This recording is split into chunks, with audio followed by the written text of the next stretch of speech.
Pemirsa, debat perdana Pilpres 2019 tinggal 2 hari lagi. Terdapat sejumlah perbedaan antara debat Pilpres 2014 lalu dengan tahun ini. Berikut ulasannya. Tahapan debat pemilihan presiden bakal dimulai pada Kamis 17 Januari 2019. Tahapan ini akan kembali mempertemukan dua calon presiden yakni Joko Widodo dan Prabowo Subianto. Mereka bertemu di ajang yang sama pada Pilpres 2014. Namun, tema debat yang dibuat KPU kala itu berbeda dengan sekarang. Pada 2014, tema debat pertama adalah demokrasi, pemerintahan, dan hukum. Debat kedua terkait ekonomi dan kesejahteraan rakyat, ketiga politik dan ketahanan nasional, keempat sumber daya manusia dan iptek, serta kelima pangan dan energi.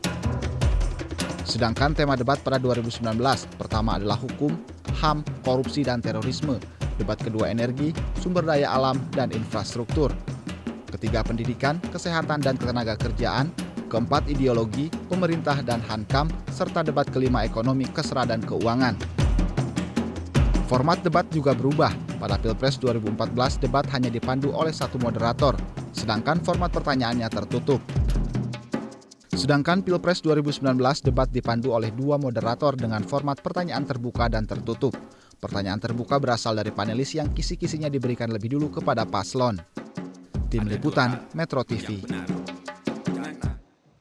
Ya, debat perdana calon presiden dan calon wakil presiden tinggal 2 hari lagi dan Komisi Pemilihan Umum mengungkapkan pihaknya siap menggelar debat perdana pada Kamis 17 Januari mendatang. Diharapkan debat kali ini dapat memberikan pendidikan politik yang berkeadaban. Konten debat dari masing-masing paslon diharapkan berpijak pada data objektif dan juga fakta sehingga dapat memberikan pendidikan politik yang proporsional kepada masyarakat. Untuk membahasnya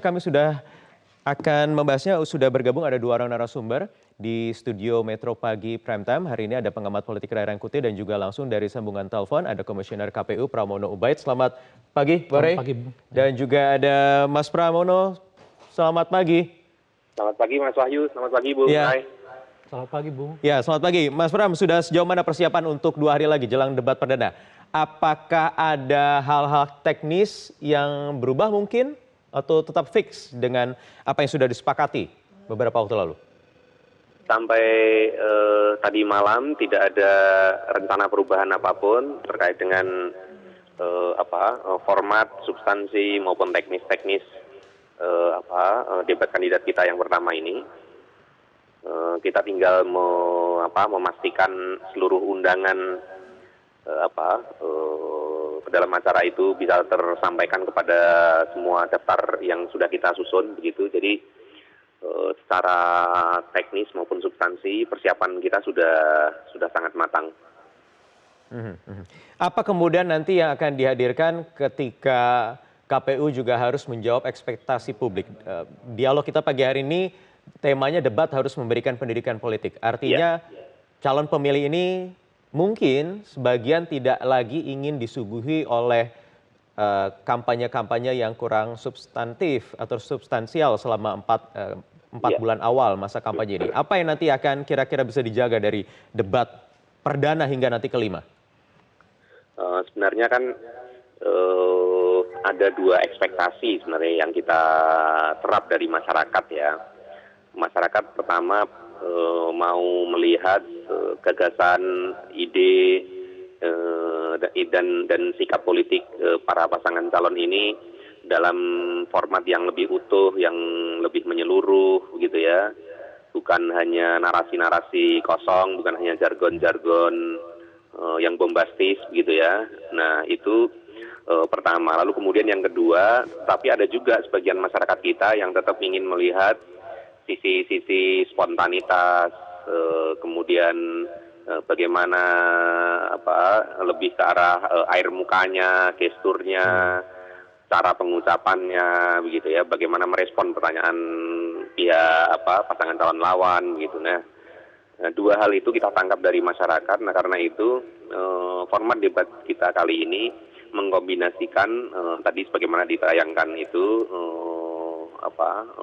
format ada di mana pertanyaannya terbuka, tetapi ada juga format pertanyaannya tertutup begitu. Pertanyaan sudah diberikan ya pekan lalu jadi ya? sudah kita berikan tanggal 10 malam jam 23.00 itu sudah kita sampaikan ke kedua pasangan calon. Jadi dengan format yang kita tawarkan itu, kita tidak hanya melulu melihat bagaimana mereka merespon secara spontan pertanyaan-pertanyaan yang diajukan, tetapi juga di dua segmen itu, di segmen 2 dan 3 itu kita memberikan kesempatan kepada moderator untuk menyampaikan pertanyaan-pertanyaan yang memang sudah disiapkan, tetapi di situ kita ingin memang lebih menggali bagaimana pasangan calon itu menawarkan visi misinya secara utuh, dilengkapi dengan data mungkin ya, dengan angka, sehingga lebih komprehensif, dan itu tadi pemilih mendapatkan gagasan itu tidak sepotong-potong, juga bukan hanya narasi-narasi yang abstrak begitu. Oke, Bang Rey, benar ya, memang ada ekspektasi publik yang tentu tidak ingin lagi hanya sekedar melihat narasi-narasi kosong atau berbasis seperti yang tadi dikatakan oleh Mas Pram. Tetapi mana yang kira-kira menjadi prioritas pemilih dalam menyaksikan langsung dari televisi? Apakah retorikanya, penampilannya, gaya komunikasinya, atau jawaban-jawaban atau konten isi dari secara umum sih paslon-paslon ini? semuanya bisa kena ya. Tapi kalau sekiranya ada tema yang betul-betul baru bagi masyarakat begitu, nah mungkin itu akan jadi bahan perbincangan secara umum gitu. Dan selama 4 bulan terakhir ini masa kampanye kan sebetulnya tema-temanya cuma tema-tema yang sangat mudah dipahami oleh publik. Pengertiannya memang udah tema-tema yang sering diungkapkan juga oleh masyarakat gitu.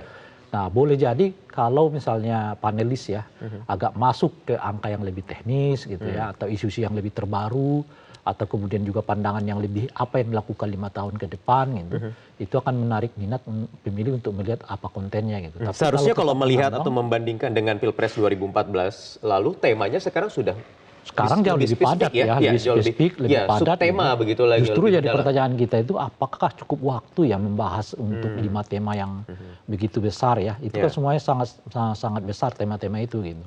Justru pertanyaannya di situ, makanya saya juga mungkin perlu dipertanyakan kembali ke Bung Fram ya, apakah format ini baku untuk 5 model 5 fase kampanye debat ini gitu, atau satu format untuk satu debat gitu. Sebab kalau pakai model begini, ini bukan untuk mengulangi kembali gitu. Saya justru khawatir ini terlalu padat gitu, terlalu padat. Tidak cukup, artinya 90 menit. Setiap calon presiden mungkin nggak akan masuk ke angka-angka yang kita maksudkan, ke detail-detail persoalan yang dimaksudkan, kecuali lagi-lagi ya dipancing oleh panelis. Tapi kan panelisnya cuma 25 menit. Selebihnya kembali kepada paslon macam-macam dan seterusnya gitu. Nah, ini apakah saya kalau yang di pertama itu saya tidak terlalu yakin mereka akan berbicara lebih detail gitu. Yang waktu pemaparan itu ya. Jadi tetap aja mungkin bahasanya akan jauh lebih banyak mengambang, ya retorik, ya macam-macam, tidak tuntas gitu. Dipotong kemudian 25 menit masa panelis ya, yang panelisnya juga hanya sekedar menyodorkan pertanyaan, tidak ada feedback ya, tidak ada upaya untuk memperdalam kembali, dikembangkan lagi gitu. Mestinya kan ketika jawaban mereka mengawang-awang gitu kan, mestinya ada yang diperdalam lagi. Anda masuk sini dong, ini yang kita bisa sebagainya. Nah, itu mungkin Mas Pram bisa menjawabnya. Apakah cukup diakomodir waktu 90 menit ini dengan subtema ada 4? Mas Pram. Jadi pertama, format seperti ini hanya berlaku untuk seri pertama. Tentu kita masih harus duduk bersama lagi kalau nanti sudah selesai debat pertama ini kita laksanakan. Apakah untuk seri-seri berikutnya atau terutama seri kedua, apakah format seperti ini bisa kita pertahankan atau kita perbaiki? Itu masih terbuka peluangnya. Apakah nanti ada kesempatan juga panelis untuk mengembangkan pertanyaan jawaban? Maksud saya jawaban dari para paslon ini ketika ada jawaban yang dirasa masih perlu diperdalam lagi? Sebenarnya ketika daftar pertanyaan terbuka, segmen 2 dan 3 itu juga bukan hanya melulu satu arah begitu ya. Jadi daftar pertanyaan lalu kemudian pasangan calon menjawab gitu. Tetapi nanti di situ ada pendalaman yang itu kita berikan kepada pasangan calon lawan untuk menanggapi. Lalu kemudian diberi kesempatan kembali pasangan calon pertama untuk menjawab tanggapan dari pasangan calon lawan. Jadi tetap di segmen 2 dan 3 itu bukan monolog,